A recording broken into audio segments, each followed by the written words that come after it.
इन लोगों की इस हादसे में जान गई है, मैं उनके प्रति अपनी संवेदना व्यक्त करता हूं। वरिष्ठ उत्तर प्रदेश सरकार के लगातार संपर्क में है। सभी को ये भरोसा देता हूं कि पीड़ितों की हर तरह से मदद की जाएगी। हाथरस में हुए खौफनाक हादसे की भयावहता का अंदाजा आप इसी बात से लगा सकते हैं कि संसद की कार्यवाही के दौरान पीएम नरेंद्र मोदी को हादसे पर बोलना पड़ गया।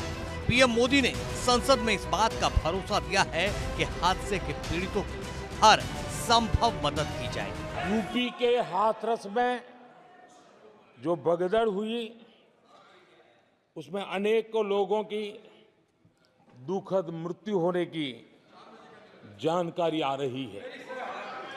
जिन लोगों की इस हादसे में जान गई है, मैं उनके प्रति अपनी संवेदना व्यक्त करता हूं।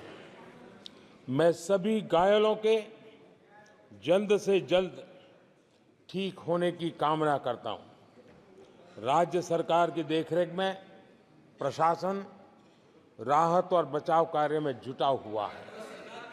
केंद्र सरकार के वरिष्ठ उत्तर प्रदेश सरकार के लगातार संपर्क में है। मैं इस सदन के माध्यम से सभी को ये भरोसा देता हूं कि पीड़ितों की हर तरह से मदद की जाएगी।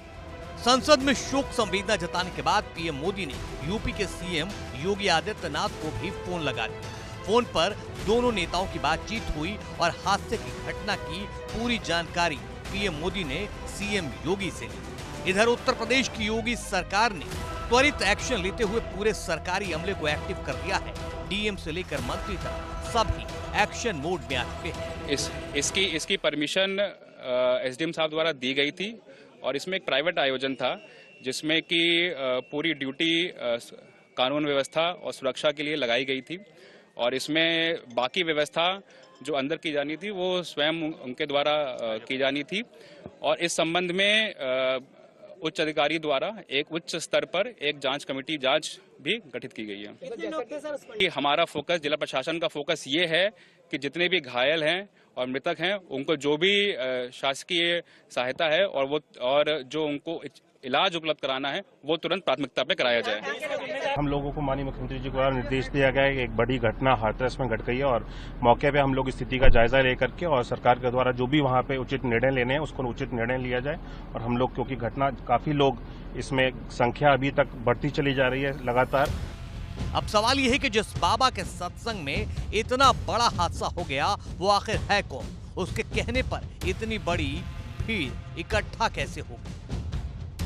नारायण साकार विश्व हरि भोले बाबा के सत्संग में हाथरस में बड़ी संख्या में लोगों की मृत्यु हुई है। बाबा नारायण साकार हरि के सत्संग को मानव मंगल मिलन सद्भावना समागम कहा जाता है।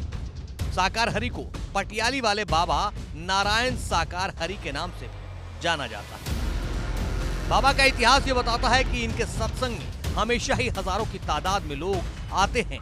2 साल पहले भी जब देश में कोरोना की लहर चल रही थी, उस वक्त उत्तर प्रदेश के फर्रुखाबाद में मई 2022 में सत्संग का आयोजन किया गया। जिला प्रशासन ने सत्संग में केवल 50 लोगों के शामिल होने की इजाजत दी थी, लेकिन कानून की धज्जियां उड़ाते हुए 50,000 से ज्यादा लोग सत्संग में शामिल हुए। यहां उमड़ी भीड़ के चलते शहर की यातायात व्यवस्था ध्वस्त हो गई थी। उस वक्त भी जिला प्रशासन ने आयोजकों के खिलाफ रिपोर्ट दर्ज की थी। नारायण साकार हरि के नाम से प्रसिद्ध ये बाबा पश्चिमी यूपी में ज्यादा प्रचलित है।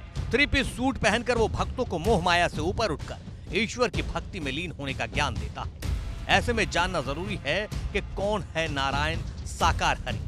सफेद सूट और टाई पहनकर प्रवचन देता बाबा मूल रूप से एटा के बहादुर नगरी का रहने वाला है।